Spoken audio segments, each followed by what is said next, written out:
ইডির কাছে দাঁড়িয়ে কোর্টে দাঁড়িয়ে ইডি যখন ওই পিপিসি পুলিশ প্রমোটার এবং ক্রিমিনাল নেক্সাসের কথা তুলে ধরেন এবং সেটা তথ্য সহকারে তুলে ধরেন, আজকে ক্যামেরার সামনে দাঁড়িয়ে এই বৃদ্ধ সেটা বলছেন যে কিভাবে সেই নেক্সাস তার মাথার ওপর থেকে ছাদটা কেড়ে নিয়েছে। সলিলদা, দেখো, এই পিপিপি মডেল কিন্তু গত 1 দশকের ওপর থেকে চলছে। এই পিপিপি মডেলের জলজ্জন্ত লিভিং উদাহরণ হচ্ছে আজকে এই অশীতিপর বৃদ্ধ প্রবীর মুখোপাধ্যায়। পরিষ্কার কথা, টাউনশেন্ড রোড ভবানীপুরে আমার বাল্যজীবন ওখানে কেটেছে, আমি ওখানে স্কুলে পড়তাম। আমি জানি অত্যন্ত ভদ্রলোকের পাড়া, ভালো লোকরা থাকেন ওখানে, Bakulbagan road, Beltala road, Townshend road, এই তো সেখানে থাকা। তাহলে এর থেকে পিপিপি মডেল আর কি হতে পারে? পুলিশ, পলিটিশিয়ান আর প্রমোটার এক হয়ে গেছে।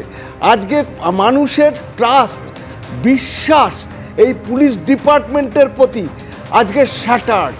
আজকে মানুষের কোনো বিশ্বাস বা ভরসা নেই।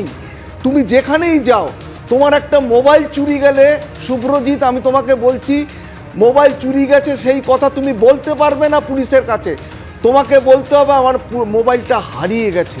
তাহলে ওটা কেস হবে না, মামলা হবে না, কোনো কিছু হবে না, কোনো খাটনি নেই, পরিশ্রম নেই, কিচ্ছু নেই।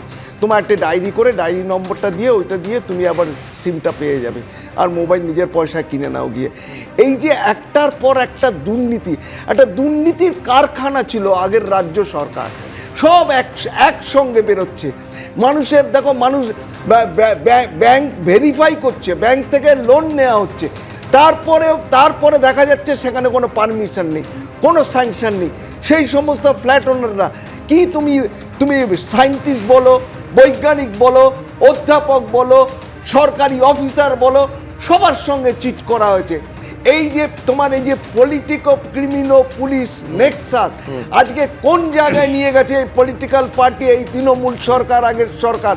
আমি বারবার বলছি, এত দুর্নীতিগ্রস্ত সরকার আমাদের জ্ঞানের পর আমি বলছি একটা কল্পনা করুন, এই অশীতিপর বৃদ্ধ তিনি তার পৈতৃক ভিটেটা দিয়েছেন এই প্রতিশ্রুতিতে ভরসা রেখে যে তাকে ফ্ল্যাট দেবে এই জয় কামদার থেকে শুরু করে শান্তনু বিশ্বাস বা সোনা পাপ্পুরা, উল্টে 17 লক্ষ টাকা তার কাছ থেকে তোলা চাওয়া হয়েছে। তিনি অভিযোগ করছেন যে রিভলভারের মাথায় ঠেকিয়ে বলা হয়েছে এরপরে মুখ না খুলতে। আমি বলছি এই নেক্সাসটা থেকে আপনি মানবেন সায়ন্তনদা, এইটা ভাঙাটা প্রয়োজন এবং সেই কারণে এই পরিবর্তনের সরকারের মুখ্যমন্ত্রী সেই বিচারটা দেবেন বলে আশা প্রকাশ করেছেন, সেই কারণে তিনি গেছেন এই প্রৌঢ় বয়সে অশক্ত শরীর নিয়ে। একদমই ঠিক বলেছেন।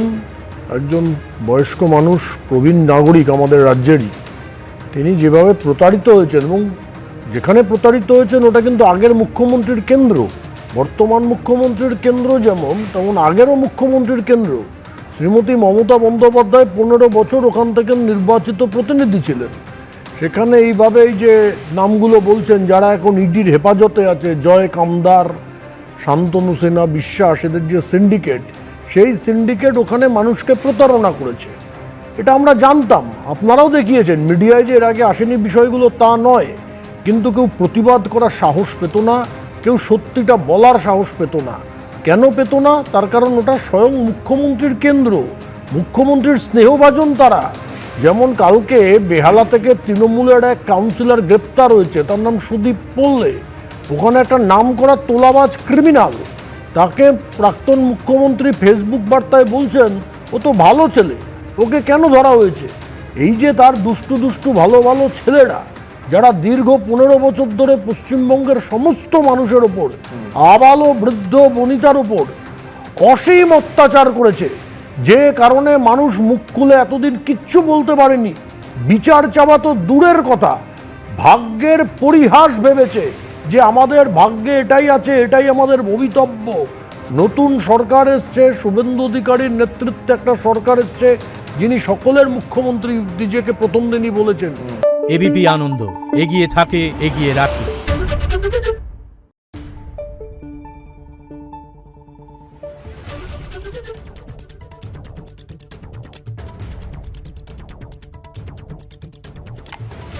Thank you.